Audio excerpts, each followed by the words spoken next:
Social media पर एक post काफी शेयर किया जा रहा है कि काम ऐसा करो कि 4 लोगों की जिंदगी पर उसका असर हो।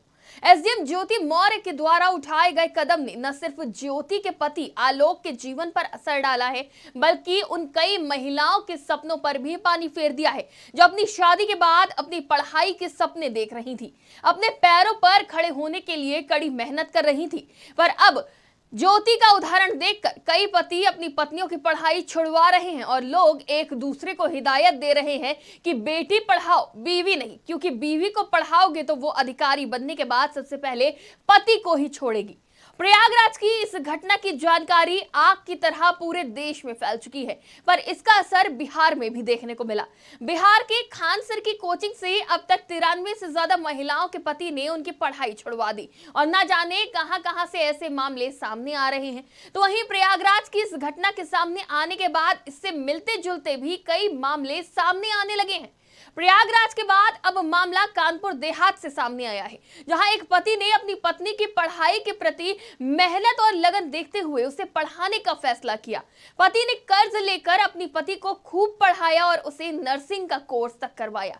इसके बाद पत्नी की मेडिकल लाइन में ही सरकारी विभाग में संविदा पर नौकरी लग गई, मगर अब पत्नी अपने पति से तलाक लेना चाहती है। दूसरी तरफ पति अपनी पत्नी के साथ जिंदगी बिताना चाहता है। यहां तक कि पत्नी की पढ़ाई के लिए लिया गया कर्ज अब पति मजदूरी करके चुका रहा है।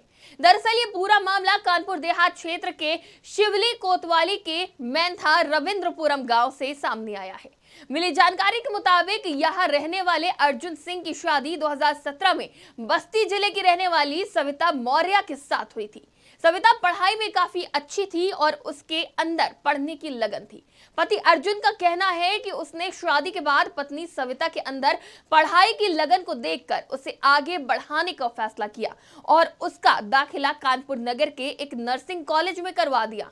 पति के मुताबिक पत्नी की पढ़ाई का खर्चा निकालने के लिए उसने मजदूरी भी की और कई लोगों से कर्ज भी लिया। पति अर्जुन का आरोप है कि उसकी पत्नी उससे कहती है कि वो काला और नाटा है। पत्नी कहती है कि मेरा स्टेटस भी उससे मेल नहीं खाता। पति अर्जुन के मुताबिक अब सविता उससे तलाक चाहती है। पति के मुताबिक पत्नी की पढ़ाई के लिए उसने करीब 6 से 7 लाख रुपए का कर्जा लिया था। अब उस कर्ज को वो मजदूरी करके चुका रहा है। पति अर्जुन के आरोप के बाद अब सविता से इस मामले में जब सवाल किया गया तो सविता ने कहा कि पति ने सिर्फ 1 साल की फीस दी है, उसने कोई मकान नहीं बेच दिया। सविता ने कहा कि वो कुछ करना नहीं चाहते हैं, यहाँ तक कि पढ़ना लिखना भी नहीं चाहते हैं। फिलहाल ज्योति आलोक मौर्य के विवाद के बाद कानपुर देहात से सामने आया ये मामला भी अब चर्चा का विषय बना हुआ है और एक के बाद एक ऐसे मामले खुलते नजर आ रहे हैं। महिलाओं की पढ़ाई पर इसका सीधा असर पड़ रहा है। चंद महिलाओं के काम का असर कई महिलाओं के जीवन पर पड़ रहा है। समाज में कई तरह के लोग रहते हैं, किसी की सोच मिलती है, किसी की नहीं मिलती है, सबकी सोच अलग अलग होती है। अब सोशल मीडिया के दौर में ये खबरें तेजी से वायरल हो जाती हैं, लोगों के कारनामे तेजी से वायरल हो जाते हैं, जिसका खूब असर भी देखने को मिलता है। जैसे ज्योति मौर्य के केस के बाद अब बाकी की महिलाओं की पढ़ाई पर रोक लगती नजर आ रही है, लेकिन कुछ लोग इसे गलत भी बता रहे हैं। फिलहाल सबकी सोच अलग अलग है।